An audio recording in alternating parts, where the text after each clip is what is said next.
Hi everyone, it's me, Darlene. I am here with a new idea. This isn't actually new. I've seen it be done, but I've never really tried it. And I don't really remember like what size pieces the videos I watched were using, but I'm going small. Okay, no more mystery. What I'm going to be doing is cutting some small squares, and I'm not doing all this, and laying them out on my one-sided fusible. We lay them out and then we sew so they're not raw edge. I think it makes like a stiffer kind of quilt block, but that would be like so cool for tote bags or dog beds, cat beds, whatever. You know, I don't know. It might even be good for a quilt too. I never felt it. So we're going to do that. So let me put this aside. And I have these strips that I have left over because I have a lot of stuff like this. And I think I'm going to cut some 1.5 inch squares. I was going to do 2-inch squares, but I sell a lot of those. I don't want to use my 2-inch strips. I want to have what I, cut to go to my customers. My exclusive shoppers are the only ones who have ever been able to grab those because they sell out during my exclusive sales. They haven't made it to eBay yet. So these strips are not 2 inches wide, or I would have put them in the 2-inch wide pile and I would have cut them.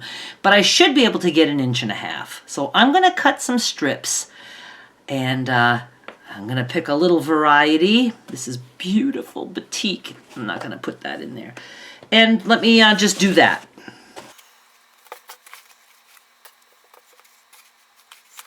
Well, let me just use these 3 for now, and I'm going to just, I think I'll press them. Hang on. I won't be able to get 1.5 inches all the way down, but I should be able to get some. So I'm going to put my, I don't know, I'm just going to put them like this. Okay, let me do this first. Okay, I might be able to go down to there. I'm just trimming it there. And let me just make this one the same size. If I don't have enough squares, I can just get another strip. This will all go to crumb piecing or whatever. Now I probably could get more out of this one, but let's just do this. Okay, I'm going to start by trimming them to 1.5 inches in this direction.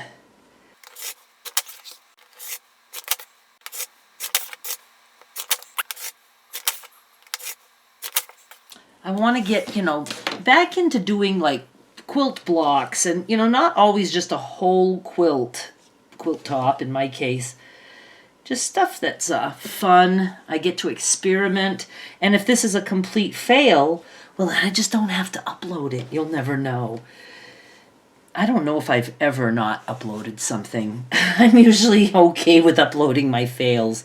Okay, now I'm just going to cut 1.5 inches all the way down. I don't think I need that many for this quickie video, but let's give it a shot here.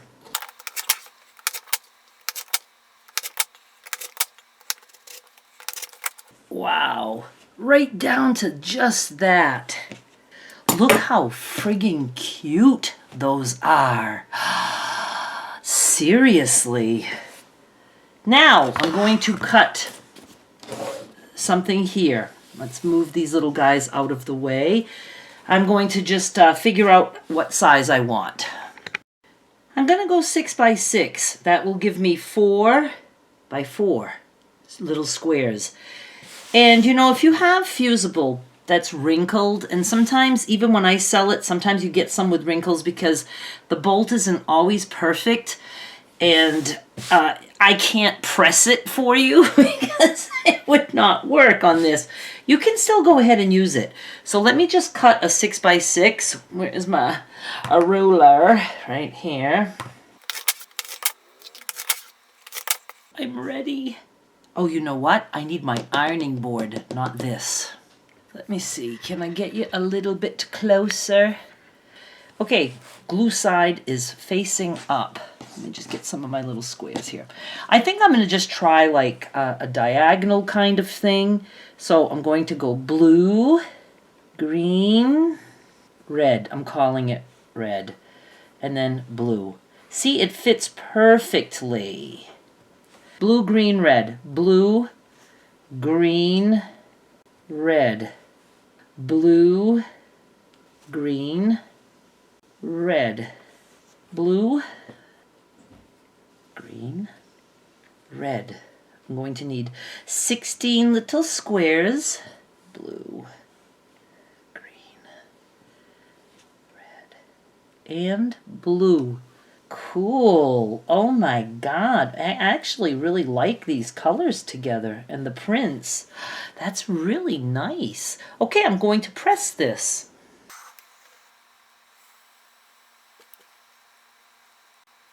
If it separates any of your little squares, that's okay, because we're going to sew this now. So here's what we're going to do. I don't know if I should have drawn lines or use a ruler, but I'm going to fold. Oh, that folds easily. Let me see if the next one will too. Yes, it does. So I'm just folding where they connect. All right, I'm going to go to the machine. I'll start here. I'm going to fold this, and I'm going to sew with a 1/4 inch seam allowance, like that, all the way down, okay? And then, who used to say that? Okay? Well, somebody from South Park, I think. I don't know. And then I'm going to fold here and do the same thing, okay? And then I'm going to fold here and do the same thing. And then I'll come back and show you what that looks like at that point. All right, just looks weird right now. It captures all the raw edges, and they'll go back to looking square when we go in the other direction. Now, here's what I don't remember. I would imagine that we could just lay this flat, and when we, fold, because now we're going to want to fold in this direction, but I'm going to press this first. I imagine we could leave this flat and sew, but that would be really stiff, really thick. So I'm thinking that it's probably a better idea to split those seams and open them and lay them flat. I know I did something like that at one point. Can I stick my scissors in there? So I'm just going to put my scissors. I wish I had a chenille tool. They make such a thing that it's, you just stick it in and slide it across and it would cut that, I'm assuming. Could probably use my seam ripper too, but I'm just going to use the scissors. These are not doing the best job. So let me just finish this. And I'm just doing a sloppy cutting job. I will be looking for a chenille tool or blade or whatever they call it.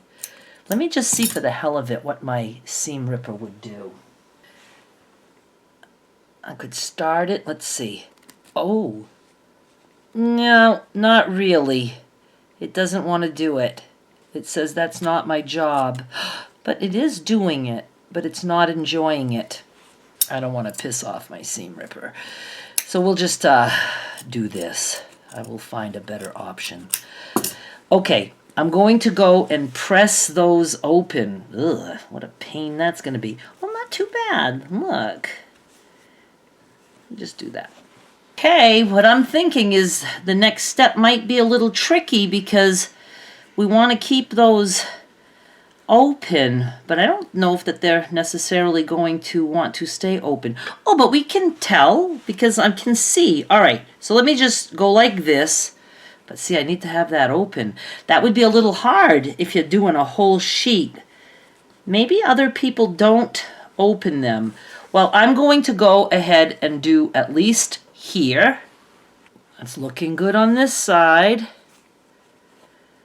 Now, this wouldn't necessarily have to be opened. Not if you're making a tote bag or something. Okay, same here. I'm going to fold now on this line. Just going to make sure my seams are open. Okay, that's not the funnest thing in the world. Okay, I'm going to go sew on that one, and then I'm going to do the other one too. You guys, this is like the most perfect intersections we could ever have. But with little tiny squares like that, there's a lot going on. So it would be on the stiff side. I don't know, it would make a nice heavy Afghan. What the hell am I thinking? It would make a nice heavy quilt though. I love how this looks. Now, I'm going to tell you, the sewing part is so easy. It's easy to just do a consistent 1/4 inch. I loved all that. The only thing I struggled with a little bit is just folding and having those, be open. And it was actually easy on this. Once I did it, if I went to the machine, it was easy. They stay flat, opened. But I think if you were doing a bigger piece, that might be a little tricky.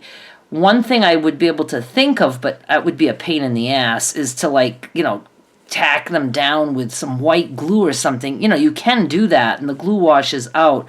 But I didn't try it, and I'm not going to try it tonight, just not cutting those. It would be nice to not have to do that step.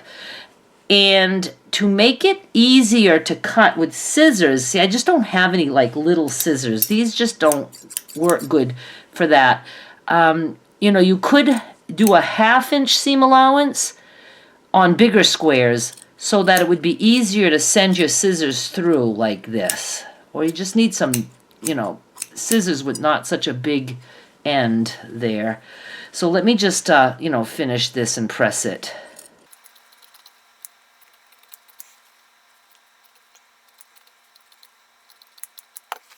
Okay, the whole pressing thing is just not up my alley. Now, I know they sell little tiny irons that would be good for this, but I don't know how well they work. And I'm a steam freak, and I like to have steam all the time. But anyway, I'm not going to care about that. It's actually more flexible than I thought. If you do cut these open, even if they don't stay laying flat, the fact that that fold is cut, it makes it flexible. I am so incredibly impressed with this. I hope you are too. It was so easy. It really was, even though there was a little bit of a struggle. You need to try this. You know what I'm going to do? I'm going to put this up for a penny auction.